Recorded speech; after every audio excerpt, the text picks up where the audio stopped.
And I'd love to just welcome everyone to this week's Citizens Climate University. It's a weekly webinar program of Citizens Climate Lobbies that provides CCL supporters like you and I with access to in-depth training opportunities on topics related to climate change and effective climate advocacy. I'm your host, Brett Cease, and tonight join CCL Program Director Don Addu for a training that will provide volunteers with important updates on how CCL is supporting chapters transitioning back to in-person outreach with the best available recommendations regarding COVID-19, as well as covering an update to how CCL is incorporating the important element of service within our third level of political will. And with us, in addition to the wonderful Don, there are three speakers that we'll be hearing from in video format. The wonderful Alan Anderson out of Minnesota, CCL's Northfield Group co-leader, the wonderful Princella Talley, CCL volunteer down in Louisiana, and Jim Probst, CCL's Coal Country Action Team co-leader and West Virginia State co-coordinator as well. And if I've done our job well, at the end of tonight's focus, we're going to walk away with the following three learning goals. We're going to have the chance to provide everyone here with the chance to really understand some of the updates related to COVID-19 regarding our advice on local activities. We'll also review why CCL is adding service as a core component of our grassroots outreach. And we'll also be able to hear directly from those volunteers we just highlighted, who've been leading the way with incorporating service in their grassroots outreach efforts. So with that, we have our agenda, we have our esteemed speakers, and I will pass it to you, Don, to take it from here. Enjoy, everyone. Awesome. Thank you, Brett. Much appreciated. And thank you all for joining us tonight. And thank you all for listening to the recording. I'd love to start tonight with a quick COVID update and what that looks like for us as an organization. The CDC has updated their guidelines, and the big takeaway from this update is get vaccinated. I'll quote the Center for Disease Control and Prevention: if you are fully vaccinated, you can resume activities that you did prior to the pandemic. That sounds pretty awesome. So really, vaccination is the key to conquering COVID. New studies have also found that being fully vaccinated provides excellent protection from all variants of the COVID-19 virus. So to protect yourself and your community, we strongly encourage you to get vaccinated. Please do continue to follow your state and local guidelines regarding gatherings, masks, and social distancing. We trust you to make the best judgment for you and your chapter around in-person meetings, tabling events, and presentations. Please note that we do plan to hold our November conference in person in Washington, D.C. in November. We do ask you get vaccinated so that you can attend and be with your fellow CCLers in our natural habitat. Several chapters have expressed interest in holding hybrid meetings, with some folks in person and some joining digitally. We have never come out of a pandemic before, so we are counting on you to tell us what works or what doesn't work in your hybrid meetings. So please feel free to share your experiences on our COVID-19 forum on CCL Community. I'd also like to share an example of a reopening survey that you can use for your chapter. We trust your judgment to determine what is safe for your local chapter and its activities, given your local conditions and the risks your members are comfortable with at different levels of interaction. This includes in-person meetings, tabling events, presentations, etc. Please keep in mind that not everyone is able to get vaccinated. People who are immunocompromised or immunosuppressed, or children under 12 years of age, as a few examples. People who have unvaccinated household members may also be more cautious given the potential risk to their household. Your health and safety are our #1 priority. So please be cautious as you begin to resume pre-pandemic activities. We do ask that you only come to in-person events if you are vaccinated. Now, we will not be requiring any volunteers to show proof of vaccination. We are on the honor system. And masks are still a good idea for group members. However, this is at your discretion. Please remember that if you are vaccinated, but others are not, that it can be challenging for folks. So remember that we are citizens first and CCLers second. Not everyone is ready to be back to normal, and not everyone has to be, and that's okay. So just keep that in mind as you're making these decisions as a member of your chapter or as a leader of your chapter. And the more feedback you can get from your members and what's most comfortable, whether it's meeting inside or outside, these are all within your discretion. You have the autonomy to do this, so we trust you to make that call. If you have any questions, you can always reach out directly to me at don@citizensclimate.org. I'd also like to ask you to share on CCL community. As you are getting back in person or doing hybrid meetings, let us know what's working, what's not, what are your challenges, and if you've got that special magic that really lands for everybody in your chapter, share it with the rest of the organization.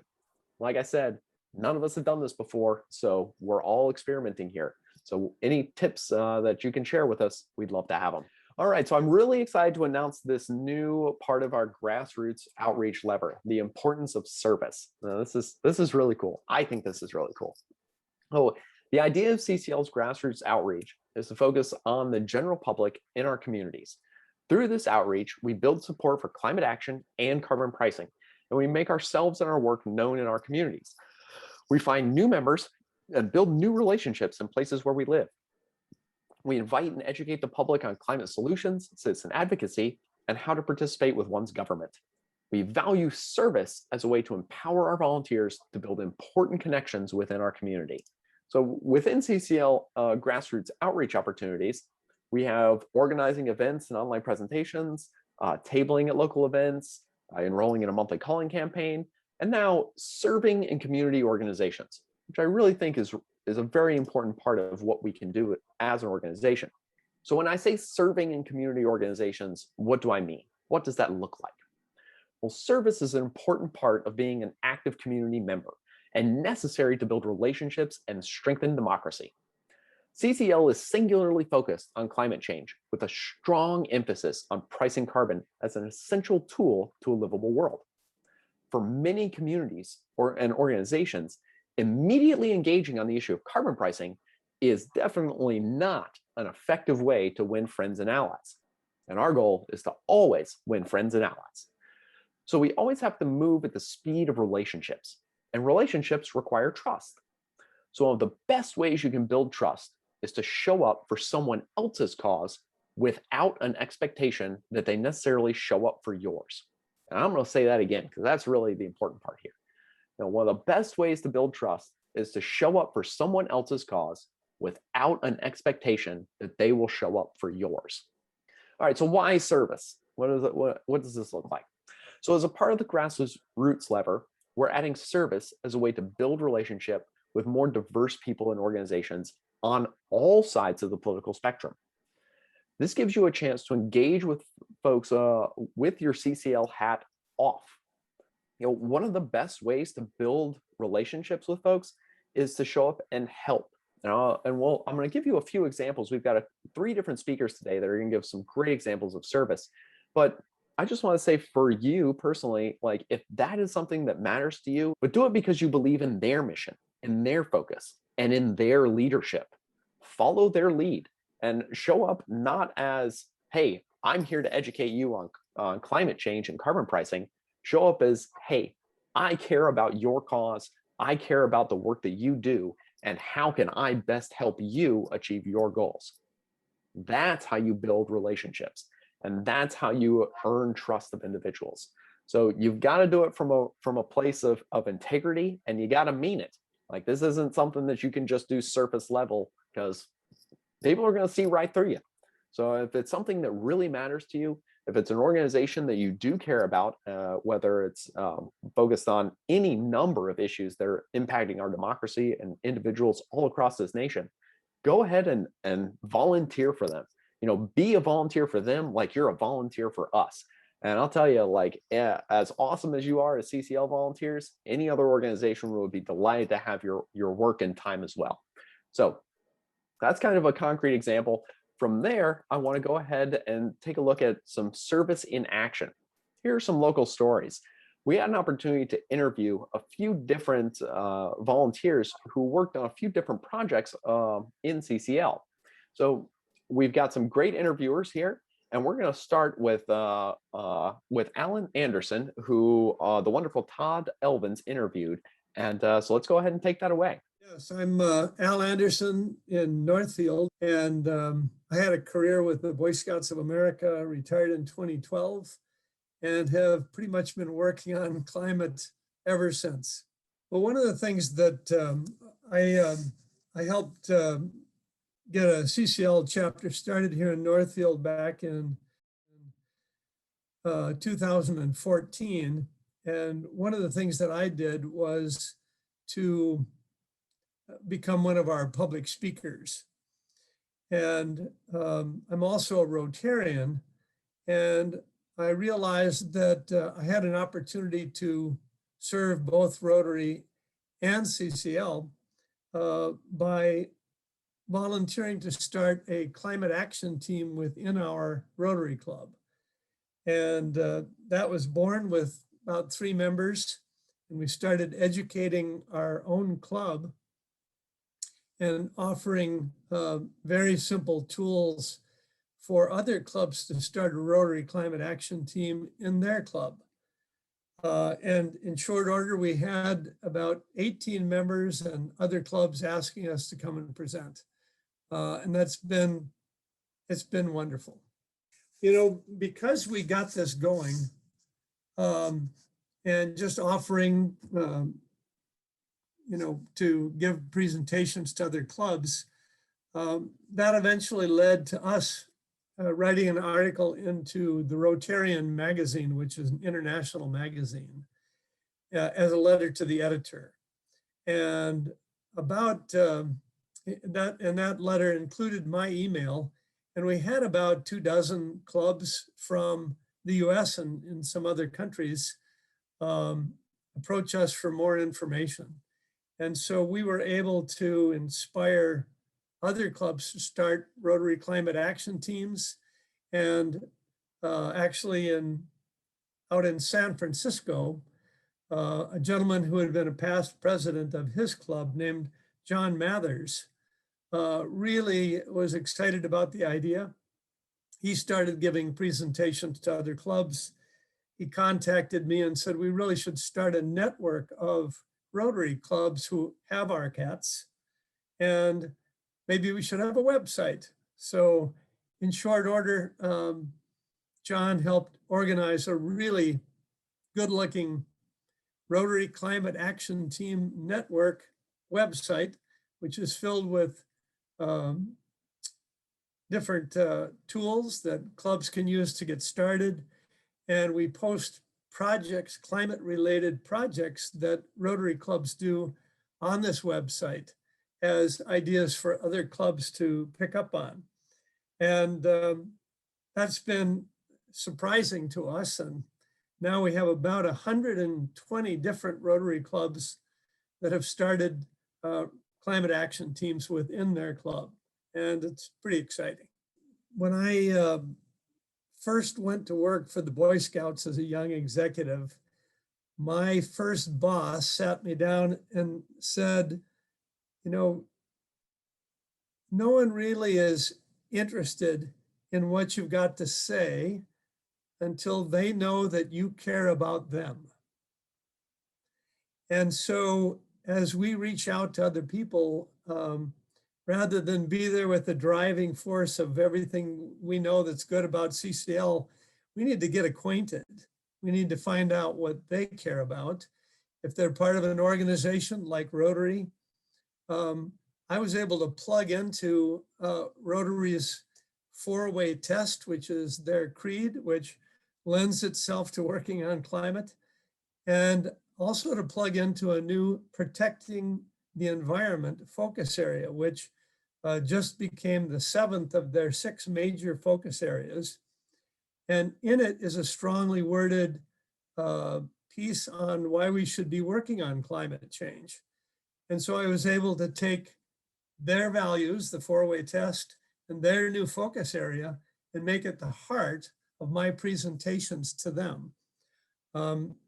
So start with, and I think it was Stephen Covey who said, seek first to understand and then to be understood. And that's tremendously good advice for all of our good work in CCL. That's fantastic. Great work, Alan. I thought that was really beautiful. I'd like to move now to Princella Talley. Princella is one of our just absolutely all-star volunteers. She is an amazing writer and an incredible speaker. And so with that, I'll turn it over to Princella. So to tell you a bit more about me, my name is Princella Talley. I live in the Deep South, specifically in the Twin Cities of Pineville and Alexandria, Louisiana. I began as a volunteer with CCL in 2016, and I started working officially with the organization in January of 2019. An example I can give you is our Third Coast Regional Conference. Our local chapter was able to bring 47 people, a mixture of youth and adults, to the conference, and 44 were people of color. And this happened because we spent years building trust with community leaders and nonprofit owners without obligating them to be a part of CCL at the start or telling them that their focus was to get our bill passed. They knew who we were, and they put trust in us because we were at various community events and we were working together for the overall good of the community. Everything we did over those years was not climate specific, but I think it's really important to remember that climate change is such an intersectional issue that most things other groups are working on will intersect with our work in some way. We have to decide if we are committed to diversity efforts enough to not always be the leader, but to create our own model of a co-beneficial relationship. Sometimes it's better to ask how we can help instead of presenting our needs to someone as what should be the top priority. People will hear us when we show them that we value them by listening and acting on their behalf. So, what does multi-sector collaboration look like in action? And what we have here is a perfect example. So these kids are from Alexandria Middle Magnet Junior High School. The principal had endorsed us on behalf of the school in 2017 because Harry in our chapter, who also has his own nonprofit, had a strong relationship with the teacher. And at the same time, other local nonprofit owners who knew us came as volunteer mentors to help the kids and to learn more about CCL in depth.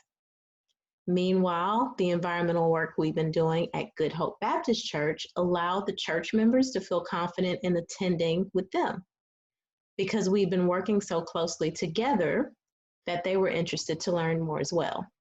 So as this was in the works, Susan and I knew that access to the conference would present an issue, so we helped to create that access that the students and the adults would need to attend.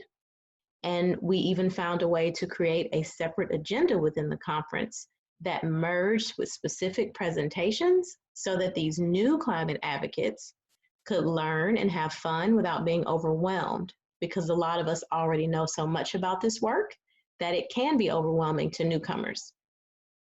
So we were super appreciative and lucky to have Dr. Natasha DeJarnay and Sana Biki there to teach and really inspire everyone. And working with Susan, we took a lot of risk, but we did it to make this happen. And our hope was that our work would inspire everyone who attended to be engaged with us on a deeper level. We didn't say that we cared about diversity, equity, and inclusion. We wanted to show it, and we wanted people to feel it. So what was the result of all this?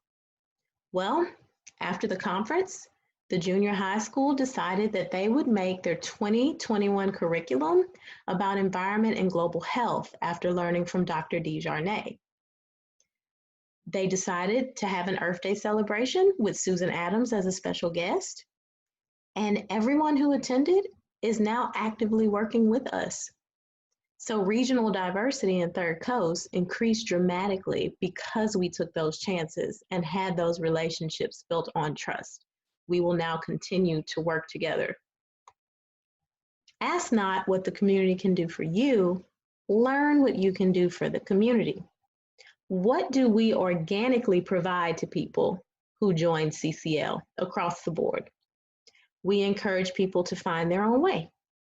Even if this work would not be their primary focus, we have so many tools that build confidence, help people to learn organizing concepts, and allows people to network in a way that promotes a deeper understanding beyond the differences that we have. I believe our culture of compassion is what will keep people with us and encourage them to invite others. All right, really spectacular.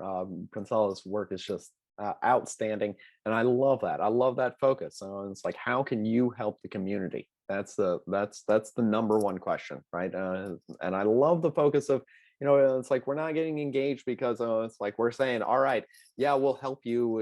If you become a CCLer, that's not the deal. It's like we're here to help. We're here as a service, and that's what our true goal is. Excellent. All right. And with that, we'll move on to our final speaker, Jim Probst of West Virginia. All right. So my story, as far as reaching out to coal communities and people working in coal, it was kind of, in a way, kind of a coincidence because um, the issue of black lung was in the news, and the resurgence of black lung and how many more diagnoses were being made for the disease, how younger miners were coming down with the disease than had ever come down with it before, and um, and how it had been something that a lot of people thought had gone away, and in a lot of ways it really had, kind of faded into the background.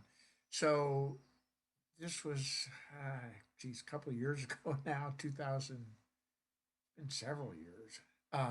Report came out from congressional report came out about all of this, and it's about the same time um, the county next to me, there was an announcement in the paper that they were starting a black lung chapter, and everyone was invited, that this was an issue.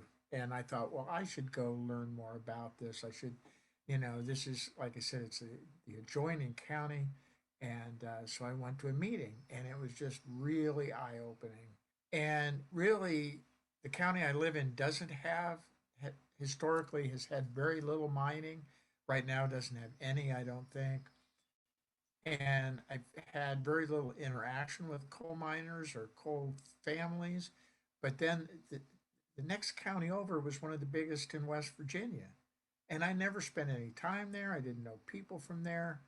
And it's kind of twofold. One is that we had a former miner from this county come to one of our meetings and show an interest in getting involved. And so I went to visit him. And so I got to know some about that part of West Virginia. And I got to see what it's like to live in a county where coal mining is so prevalent. I mean, I'd never thought about the fact that there are people that go out on their back porch and look up, and there's a strip mine over their head. It's like it's in their view shed. I mean, it's practically in their backyard, and it just, and that every day when you go wherever you're going, you're encountering coal trucks one after another, and you're dealing with the noise and the dust, and then these guys are getting sick, and they're having to deal with it. Their families are having to deal with it, and so that just, not even so much because I thought it was a way to get more involved with coal communities. It just became sort of this is something that is important to where I live, and I should be involved with it. And so I got involved with the local Black Lung, the Boone County Black Lung Association. So I'm actually a member. They used to meet every month. I would go. I pretty much made all of their meetings. And so the service part of this whole thing comes down to, what I learned is that as far as dealing with our congressional offices, and they have no training in that, no experience in that, and my experience with CCL is extraordinary when it comes to that. And I've found that it's a skill that I've gotten from CCL, learned from CCL, and I can apply it to working with these folks. And I guess that's kind of a lesson here is that going into this, I didn't really know what I had to offer. I'm not a former miner. Most of the people involved in the Black Lung Associations are former miners. And um, so over time, I did a lobby trip to DC with them, and I just found that it was welcomed that I would jump in and help, or run a meeting, um, and things like that. So I just kind of went with that. But it's like you can't always go into these things with preconceived notions of how you're gonna function in these situations. You kind of have to feel your way in and find out what you might have to offer to them. And I mean, CCL is kind of like that anyway, right? What people bring to their local CCL chapter. Well, the other thing that's led to, and I'm really only now starting to try and carry this further, is that there's some union, I've garnered some respect amongst these folks, and so I'm sure sometimes they wonder what the hell's his motivation. But I mean, I've been doing it long enough that I don't think that they have to, they have to be too suspicious at this point. But I think this is going to lead to some outreach to the UMWA in West Virginia. Kind of funny when I started going to these Black Lung meetings, a guy came up to me and he's like, "Oh yeah, I've been to your shop. I bought a machine off you that you were selling a few years ago. I'm still using it." And it's like it's finding out what you have in common. I would have thought our lifestyles are very different, but it turns out that the most fundamental things that we all care about are the same, for the most part. And we love our children and our grandchildren and want to make sure that they have a future. And so, uh, so yeah, just being very open, just to what I mean. It's another thing we learn in CCL is to go in and listen. You really have to go in and listen, and you can't go in and start trying to sell carbon pricing. You may never be able to sell carbon pricing, but you can still talk about other ways that we can deal with our changing climate, and um, so I guess it's just those things: being very open-minded, very willing to listen, and not having any preconceived notions. So cool. I love that. It's like listening, going in and listening. That's seems like such a simple thing. It can be so hard and so easily overlooked. Oh, Brett, let me turn it over to you to talk about what this looks like in your action tracker. Thanks, Don. I just wanted to make sure to take a moment, since we've gone through this new important addition to our Grassroots outreach, how you can get credit and track your actions on our action tracker. So from CCL Community's home dashboard, you can click on the action tracker link.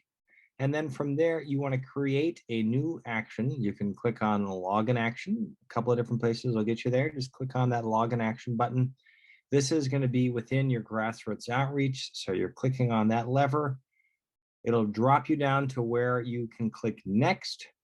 And from there, at the moment, you'll file this under other.